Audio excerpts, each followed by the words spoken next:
Today's reading is the book of Job, chapters 17 through 20, starting with chapter 17.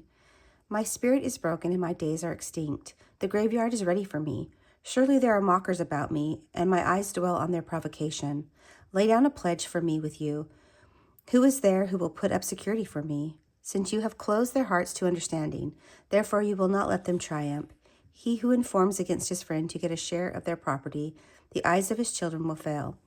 He has made a byword of the peoples, and I am one before whom men spit. My eye has grown dim from vexation, and all my members are like a shadow. The upright are appalled at this, and the innocent stirs himself up against the godless. Yet the righteous holds to his ways, and he who has clean hands grows stronger and stronger. But you come on again, all of you, and I shall not find a wise man among you. My days are past, my plans are broken off. The desires of my heart, they make night into day, and light, they say, is near to the darkness. If I hope for Sheol as my house, if I make my bed in darkness, if I say to the pit, you are my father, and to the worm, my mother, or my sister, where then is my hope? Who will see my hope? Who will go down to the bars of Sheol? Shall we descend together into the dust? Chapter 18. Then Bildad the Shuhite answered and said, How long will you hunt for words? Consider, and then we will speak. Why are we counted as cattle? Why are we stupid in your sight? You who tear yourself into anger, shall the earth be forsaken for you, or the rock be removed out of its place? Indeed, the light of the wicked is put out, and the flame of his fire does not shine. The light is dark in his tent, and the lamp above him is put out. His strong steps are shortened, and his own schemes thrown him down. For he is cast into a net by his own feet, and he walks on its mesh, and a trap seizes him by the heel. A snare lays hold of him. A rope is hidden for him in the ground, a trap for him in the path. Terrors frighten him on every side, and chase him at his heels. His strength is famished, and calamity is ready for his stumbling.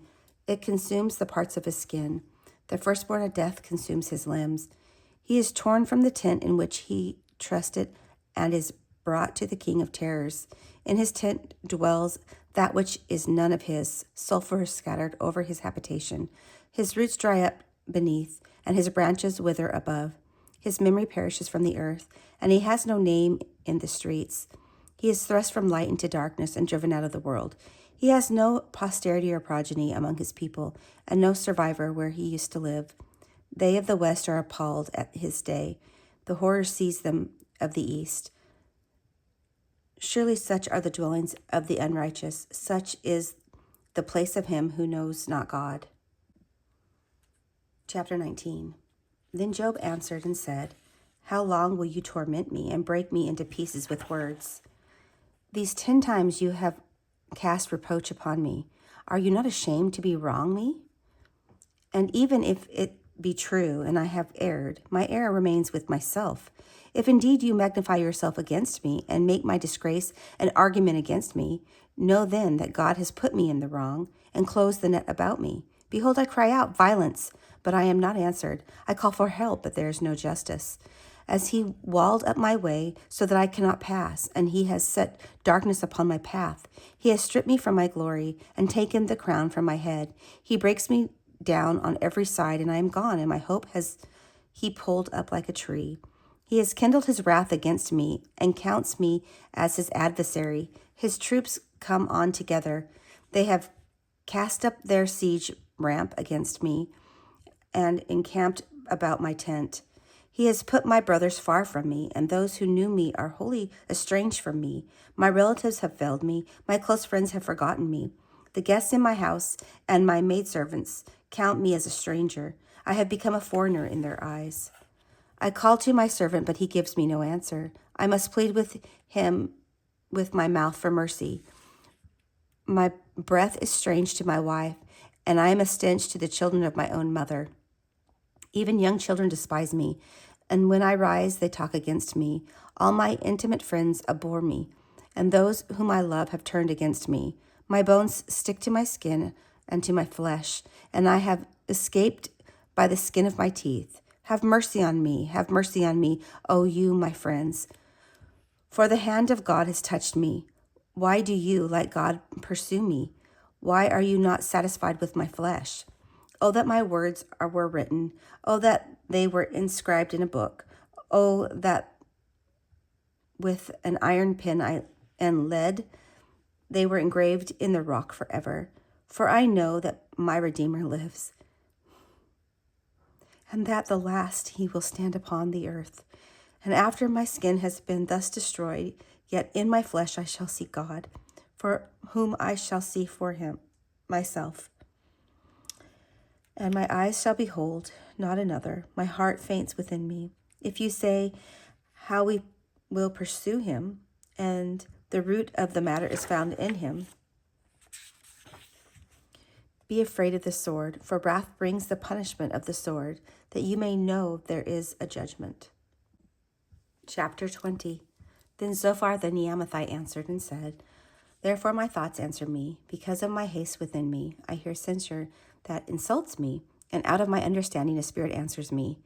Do you not know this from an old, since man was placed on earth, that the exulting of a wicked is short, and the joy of the godless but for a moment?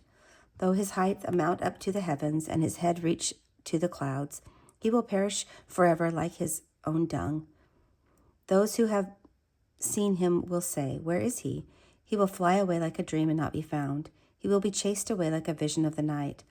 The eye that saw him will see him no more, nor will his place any more behold him. His children will seek the favor of the poor, and his hands will give back his wealth. His bones are full of his youthful vigor, but will lie down with him in the dust. Though evil is sweet in the mouth, though he hides it under his tongue, though he is loath to let it go and holds it in his mouth, yet his food is turned in his stomach. It is the venom of cobras within him. He swallows down riches and vomits them up. God casts them out of his belly. He will suck the poison of cobras. The tongue of vipers will kill him. He will not look upon the rivers, the streams flowing with honey and curd. He will give back the fruits of his toil and will not swallow it down. From the profit of his trading, he will get no enjoyment, for he has crushed and abandoned the poor. He has seized a house that he did not build, because he knew no contentment in his belly. He will not let anything in which he delights escape him. There was nothing left after he had eaten. Therefore his prosperity will not endure. In the fullness of his sufficiency he will be in distress. The hand of everyone in misery will come against him, to fill his belly to the full. God will send his burning anger against him, and rain it upon him into his body. He will flee from an iron weapon. A bronze arrow will strike him through. It is drawn forth and comes out of his body. The glittering poison comes out of his gallbladder. Terrors come upon him. Utter darkness is laid up for his treasure. A fire not fanned will devour him.